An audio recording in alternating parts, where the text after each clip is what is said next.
নমস্কার, আপনারা দেখছেন বাংলা বার্তা ইউটিউব চ্যানেল। জানাবো আজকের বাছাই করা কিছু গুরুত্বপূর্ণ খবর যা নিয়ে উত্তেজনা ছড়িয়ে পড়ছে গোটা বাংলা জুড়ে। প্রধান সংবাদগুলি জানার আগে শুরুতেই দেখে নিন আজকের হেডলাইন্স।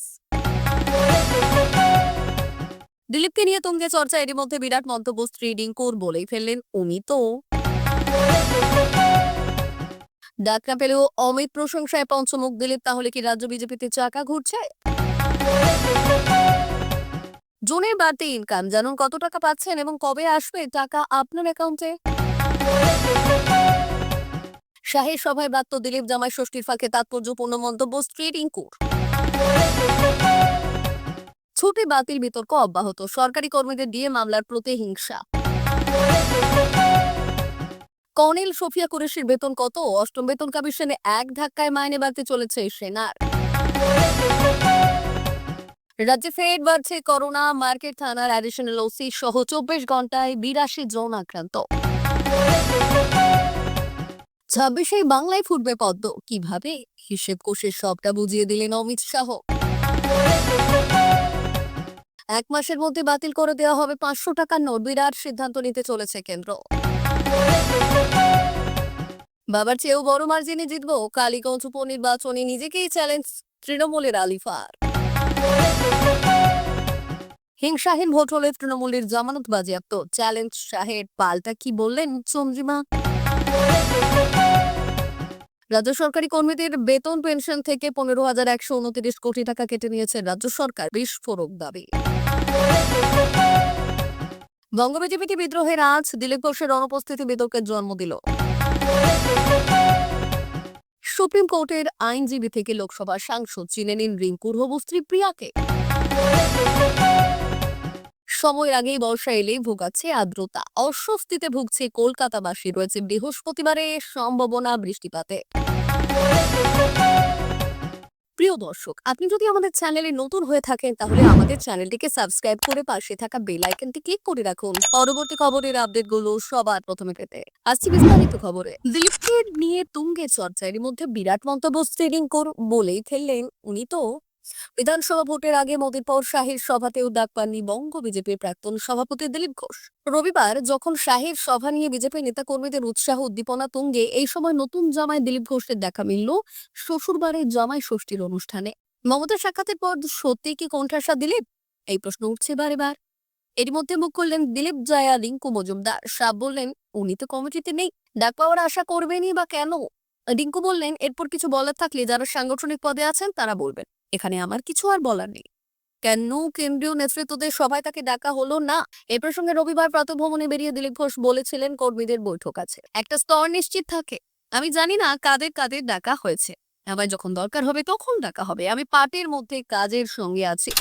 ডাক না পেলেও অমিত প্রশংসার পঞ্চমুখ দিলীপ, তাহলে কি রাজ্য বিজেপিতে চাকা ঘুরছে? কেন্দ্রীয় স্বরাষ্ট্রমন্ত্রী অমিত শাহের 2 দিনের পশ্চিমবঙ্গ সফরের সময় রবিবার ভারতীয় জনতা পার্টির নেতা দিলীপ ঘোষ বললেন যে শাহের নেতৃত্বে রাজ্যে দল উল্লেখযোগ্য অগ্রগতি করেছে। ঘোষ বললেন যে প্রধানমন্ত্রী নরেন্দ্র মোদীর সর্বশেষ রাজ্য সফর দলীয় কর্মীদের আত্মবিশ্বাস জুগিয়েছে। প্রধানমন্ত্রী মোদী বিজেপি কর্মীদের উৎসাহিত করতে উত্তরবঙ্গ সফর করেছিলেন এবং তারা বার্তা দিয়েছেন যে পশ্চিমবঙ্গ পরিবর্তন চায় এবং আমাদের কর্মীরা প্রস্তুত। আজ কেন্দ্রীয় স্বরাষ্ট্রমন্ত্রী অমিত শাহ দক্ষিণবঙ্গ সফর করবেন এবং বিজেপি কর্মীদের দিক নির্দেশনা দেবেন। কেন্দ্রীয় স্বরাষ্ট্রমন্ত্রী অমিত শাহের নেতৃত্বে পশ্চিমবঙ্গে দল অনেক অগ্রগতি হয়েছে। দিলীপ ঘোষ রবিবার সকালে সাংবাদিকদের মুখোমুখি হয়ে এমনটাই বলেছেন। শনিবার অমিত শাহ 2 দিনের পশ্চিমবঙ্গ সফরে কলকাতায় পৌঁছলে বিমানবন্দরে তাকে পশ্চিমবঙ্গের বিরোধী দলনেতা এবং বিজেপি নেতা শুভেন্দু অধিকারী সহ অন্যান্য দলীয় নেতারা অভ্যর্থনাও জানান। এর আগে তার সফরে বিজেপি নেত্রী অগ্নিমিত্রা পাল বলেছিলেন বাংলার মানুষ পরিবর্তনের জন্য মুখিয়ে আছে। 2026 বাংলায় বিজেপির অতীতের সন্ত্রাসী ঘটনার কথা উল্লেখ করে তিনি আরো বললেন, মমতা বন্দ্যোপাধ্যায় চেয়েছিলেন এই সরকার যেন প্রতিশোধ না নেয়, ঠিক যেমন কংগ্রেস 26/11 হামলার সময় করেছিল, কিন্তু প্রধানমন্ত্রী মোদীর সরকার প্রতিশোধ নিয়েছে। জুনে বাড়তি ইনকাম জানুন কত টাকা পাচ্ছেন এবং কবে আসবে টাকা আপনার অ্যাকাউন্টে। রাজ্যের মহিলাদের জন্য চালু হওয়া লক্ষ্মীর ভান্ডার প্রকল্প আবার উঠে এসেছে আলোচনার কেন্দ্রবিন্দুতে। হোয়াটসঅ্যাপ থেকে ফেসবুক সর্বত্র ছড়িয়ে পড়েছে খবর, নাকি জুন মাস থেকে বাড়তে চলেছে এই প্রকল্পের মাসিক ভাতা। তবে এই নিয়ে এখনো মুখ খোলেনি রাজ্য সরকার। কি বলছে চর্চা? বর্তমানে সাধারণ শ্রেণীর মহিলারা মাসে 1,000 এবং তপশিলি জাতি বা উপজাতির মহিলারা মাসে 1,200 টাকা করে পান লক্ষ্মীর ভান্ডার থেকে। হঠাৎ করেই সোশ্যাল মিডিয়ায় ছড়িয়ে পড়ে এই ভাতা জুন মাস থেকে 500 বাড়বে। সেই অনুযায়ী সাধারণ শ্রেণীর ক্ষেত্রে ভাতা হচ্ছে 1,500 টাকা এবং এসসি এসটি মহিলাদের জন্য 1,800 টাকা পৌঁছবে বলে দাবি করা হচ্ছে। সরকার কি বলছে? এই বাড়তি ভাতার বিষয়ে রাজ্য সরকারের তরফ থেকে এখনো পর্যন্ত কোনো অফিসিয়াল ঘোষণা আসেনি। সরকারি মহল সূত্রে জানা গিয়েছে এমন কোনো সিদ্ধান্ত সরকার গ্রহণ করেনি। তবে মুখ্যমন্ত্রী মমতা বন্দ্যোপাধ্যায় ইতিমধ্যেই পরিষ্কার জানিয়ে দিয়েছেন লক্ষ্মীর ভান্ডার চলবে সারা জীবন। এই প্রকল্প নারীর সম্মানের প্রতীক। রাজ্যের বিভিন্ন প্রান্ত থেকে লক্ষ্মীর ভান্ডার প্রকল্পের উপভোক্তারা আশায় বুক বেঁধেছেন। কেউ কেউ ইতিমধ্যেই মনে করছেন বাড়তি টাকা পাওয়ায় প্রস্তুত নিলে ভালো হয়। অন্যদিকে অনেকেই আবার ভাবছেন এ শুধুই গুজব। এক মহিলার কথায়, আমরা চাই ভাতা বাড়ুক, সংসারে সাহায্য হবে, তবে সরকার না বললে বিশ্বাস হচ্ছে না। শাহীর সভায় ব্রাত্য দিলীপ, জামাই ষষ্ঠীর ফাঁকে তাৎপর্যপূর্ণ মন্তব্য স্ত্রী রিঙ্কু। শাহীর সভায় নেই বঙ্গ বিজেপির দাবাং নেতা দিলীপ ঘোষ, বরং এই দিন তাকে দেখা গেল জামাই ষষ্ঠীর অনুষ্ঠানে। স্বাভাবিকভাবেই তা নিয়ে চর্চা চলছে বিভিন্ন মহলে। এবার এ প্রসঙ্গে মুখ খুললেন দিলীপ জয় আর রিঙ্কু মজুমদার। বললেন, উনি তো কমিটিতে নেই, ডাক পাওয়ার আশা করবেন কেন? দিন কয়েক আগেই বঙ্গ সফরে এসেছিলেন প্রধানমন্ত্রী নরেন্দ্র মোদী, কিন্তু সেখানে ডাক পাননি দিলীপ ঘোষ। কয়েকদিনের ব্যবধানে কলকাতায় অমিত শাহের সভাতেও ব্রাত্য দিলেন। অথচ বাংলায় বিজেপির উত্থানে নেপথ্যে যে দিলীপই, তা বলাই বাহুল্য। স্বাভাবিকভাবে এই নিয়ে চর্চা চলছে সর্বত্র। দিলীপ ঘোষ এই প্রসঙ্গে বলেছিলেন, আগে যেতাম তখন সভাপতি ছিলাম, উনি এলে স্বাগত জানাতাম, ওর সঙ্গে থাকতাম। এখন অন্যরা কেউ যে দায়িত্ব সামলায় সেই যাবে। আমি কার্যকর্তাদের সঙ্গেই থাকি আজকাল। বড় নেতারা আমাকে না ডাকলে আমি যাই না। বড় নেতাদের একটা মান সম্মান আছে, ওরা যাদের ডাকেন তারা যান, আমি যাই না। ছুটি বাতিল, বিতর্ক অব্যাহত, সরকারি কর্মীদের দিয়ে মামলার প্রতিহিংসা। ভারত পাক সংঘাতের আবহে গত 7ই মে 2025 তারিখে পশ্চিমবঙ্গ অর্থ দপ্তর রাজ্য সরকারি কর্মচারীদের ছুটি বাতিলের যে নির্দেশ জারি করেছিল, যুদ্ধবিরতি ঘোষণার পরেও সেই নির্দেশিকা প্রত্যাহার না হওয়ায় কর্মীদের মধ্যে তীব্র অসন্তোষ দেখা দিয়েছে। যেখানে কেন্দ্রীয় সরকার ছুটি বাতিলের নির্দেশ তুলে নিয়েছে, সেখানে রাজ্য সরকারের অনড় মনোভাব কর্মীদের মনে ক্ষোভের জন্ম দিয়েছে। এই পরিস্থিতিতে কর্মীরা একদিকে যেমন ব্যক্তিগত এবং পারিবারিক প্রয়োজনে ছুটি পাচ্ছেন না, তেমনি এই সিদ্ধান্তকে মহার্ঘ ভাতা মামলার সঙ্গে জুড়ে সরকারের প্রতিহিংসামূলক পদক্ষেপ হিসেবে দেখছে। কলকাতা পৌর সংস্থার মেয়র এবং রাজ্যের মন্ত্রী ফিরহাদ হাকিম অবশ্য সরকারের এই পদক্ষেপের সপক্ষে যুক্তি দিয়েছেন। কর্নেল সোফিয়া কুরেশির বেতন কত? অষ্টম বেতন কমিশনে এক ধাক্কায় মাইনে বাড়তে চলেছে সেনার। ভারতীয় সেনাবাহিনীতে এমন কিছু নাম আছে যাদের নাম শুনলেই মন থেকে সালাম জানাতে ইচ্ছে করে। এমনই একটি নাম হলো কর্নেল সোফিয়া কুরেশি। তিনি ভারতীয় সেনাবাহিনীর প্রথম মহিলা অফিসার, যিনি জাতিসংঘ মিশনে একটি দলের নেতৃত্ব দিয়ে ইতিহাস সৃষ্টি করেছেন। তার সাহস, নেতৃত্ব এবং সমর্পণে সমগ্র দেশ গর্বিত। এমন পরিস্থিতিতে অনেকের মনে প্রশ্ন জাগে, ভারতীয় সেনাবাহিনীতে কর্নেল সোফিয়া কুরেশির বেতন কত? ভারতীয় সেনাবাহিনীতে কর্নেল পদে কর্মরত অফিসাররা প্রতি মাসে প্রায় 1,30,600 টাকা বেতন পায়। এর সাথে তাদের 15,500 টাকা মিলিটারি সার্ভিস পে হিসেবে আলাদাভাবে দেওয়া হয়। এভাবে তাদের মোট বেতন 1.45 লক্ষ টাকারও বেশি। এছাড়াও সরকারের তরফ থেকে বাসস্থান এবং পরিবহন এবং রেশন এবং অন্যান্য প্রয়োজনীয় সুযোগ সুবিধার জন্য আলাদাভাবে অর্থ প্রদান করা হয়। সরকারি আগামী সময়ে অষ্টম বেতন কমিশন প্রয়োগ করতে পারে, যা 2026 সালের জানুয়ারি থেকে শুরু হতে পারে। মিডিয়া রিপোর্ট অনুযায়ী এর ফলে সেনা অফিসারদের বেতন 25% থেকে 30% পর্যন্ত বাড়তে পারে। যদি তাই হয়, তাহলে কর্নেল সোফিয়া কুরেশির বর্তমান বেতন 1.45 লক্ষ টাকা থেকে বেড়ে প্রায় 1.80 লক্ষ টাকা বা তারও বেশি হতে পারে। যদিও এই ব্যাপারে সরকার এখনো পর্যন্ত কোনো আনুষ্ঠানিক ঘোষণা করেনি।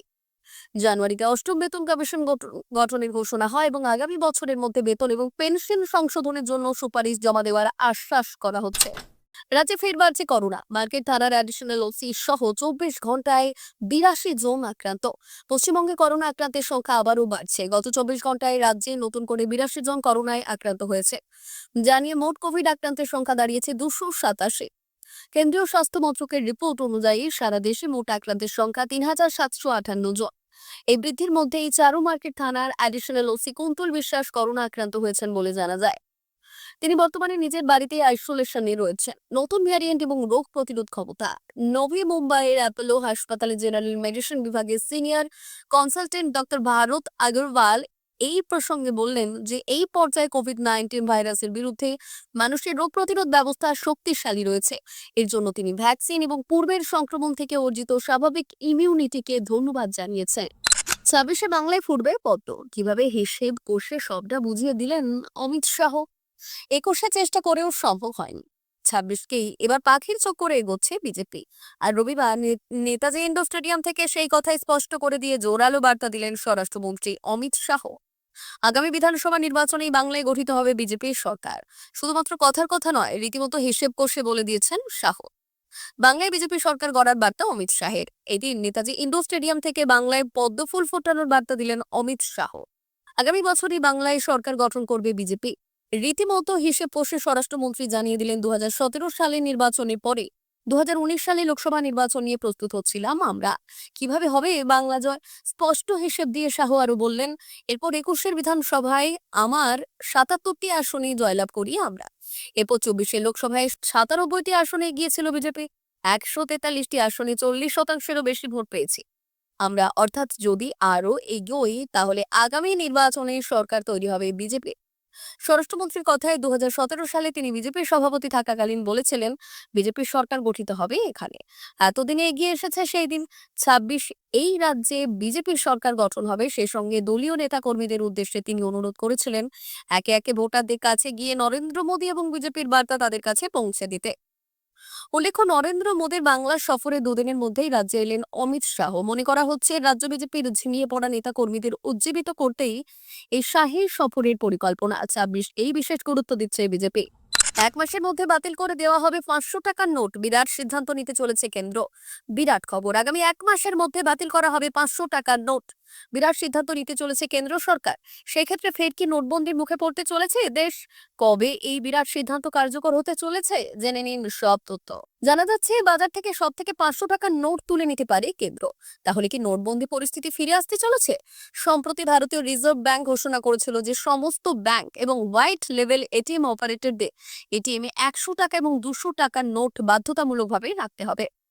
জানা যাচ্ছে ৩০শে সেপ্টেম্বর ২০২৫-এর মধ্যে দেশের ৭৫% এটিএমে অবশ্যই ১০০ টাকা, ২০০ টাকার নোট রাখার নির্দেশ দেওয়া হয়েছে। সম্প্রতি কেন্দ্র সরকারের কাছে আবেদন এসেছে যে যাতে ৫০০ টাকার নোট বাতিল করা হয়। এই কারণ হিসেবে বলা হয়েছে যে দেশ থেকে দুর্নীতি সম্পূর্ণ নির্মূল করতে হলে এবং ডিজিটাল লেনদেনকে আরো উৎসাহ দিতে হবে। ফলে নগদ টাকা নির্ভরতা কমাতে হবে। আর এই জন্য ৫০০ টাকা থেকে ২০০০ টাকার নোট বাতিল করা আগে প্রয়োজন। আগে ৫০০ টাকা নোট বাতিলের পথে হাঁটতে চলেছে কেন্দ্র। অন্ধ্রপ্রদেশ মুখ্যমন্ত্রী চন্দ্রবাবু নাইডু সম্প্রতি কেন্দ্র সরকারের কাছে আবেদন জানিয়েছে যাতে ৫০০ টাকার নোট বাতিল করা হয়। বাবার চেয়েও বড় মার্জিনে জিতবো, কালীগঞ্জ উপনির্বাচনে নিজেকেই চ্যালেঞ্জ তৃণমূলের আলিফা। ভোটের আগেই যেন জয়লাভ করছেন। কালীগঞ্জ উপনির্বাচনের প্রচারে বেরোতেই জনতা ঘিরে ধরলেন তৃণমূল প্রার্থী আলিফা আহমেদকে। মাথায় হাত রেখে আশীর্বাদ করলেন বৃদ্ধ বৃদ্ধারা, ফুলের মালা পরিয়ে দিলেন, কচিকাচারা তুললে সেলফি। জামাই ষষ্ঠীর সকালে এভাবেই প্রচার জমে উঠল কালীগঞ্জে। উল্টো দিকে বাম বিজেপি প্রার্থী ঘোষণা করলেও প্রচার ময়দানে এখনো দেখা মেলেনি তাদের। সেদিন থেকে দেখতে গেলে প্রচারে বিরোধীদের চেয়ে এগিয়ে তৃণমূল প্রার্থী নিজেই নিজের প্রয়াত বাবাকে স্মরণ করে কার্যত চ্যালেঞ্জের সুরে জানালেন বাবার চেয়ে বেশি মার্জিনে ভোটে জিতব। নদিয়ার কালীগঞ্জ বিধানসভার উপনির্বাচনে গত ২৮শে মে প্রার্থী ঘোষণা করেছেন রাজ্যের শাসক সেবক। সেখানকার প্রয়াত বিধায়ক নাসির উদ্দিন আহমেদের কন্যা আলিফা আহমেদের ওপরই ভরসা রেখেছে তৃণমূল। আর পরের দিন ২৯ তারিখ থেকে এই প্রচারে নেমেছেন আলিফা। জামাই ষষ্ঠীর দিন রবিবার সেই প্রচার আরো তুঙ্গে উঠল। এদিন দলের কর্মী সমর্থকদের নিয়ে প্রচারে বেরিয়ে জনতার ঘেরাটোপে পড়লেন। প্রার্থীও মিশে যান কচিকাচাদের সঙ্গে। প্রত্যন্ত গ্রামের প্রবীণ নাগরিকরা প্রার্থীকে ঘিরে খুশিতে মেতে ওঠে। প্রবীণরা তার মাথায় হাত দিয়ে আশীর্বাদ করেন। আলিফা আহমেদকে ঘিরে জনতার উন্মাদনা দেখে মনে হচ্ছে যেন তিনি প্রার্থী নন, একেবারে জনপ্রতিনিধিও হয়ে গিয়েছেন। প্রচারে বেরোনো তৃণমূল প্রার্থী আলিফাকে প্রবীণদের আশীর্বাদ। গত বিধানসভা নির্বাচনে কালীগঞ্জ প্রায় ৪৮-৪৭ হাজার ভোটে লিড পেয়েছিল এবং প্রয়াত বিধায়ক নাসির উদ্দিন আহমেদ। হিংসাহীন ভোট হলে তৃণমূলের জামানত বাজেয়াপ্ত চ্যালেঞ্জ শাহের। পাল্টা কি বললেন চন্দ্রিমা? ২৬ বিধানসভা নির্বাচনের দামামা বাজিয়ে রবিবার জামাই ষষ্ঠীর দিন কলকাতায় কার্যত ঝটিকা সফর করে গেলেন কেন্দ্রীয় স্বরাষ্ট্রমন্ত্রী অমিত শাহ।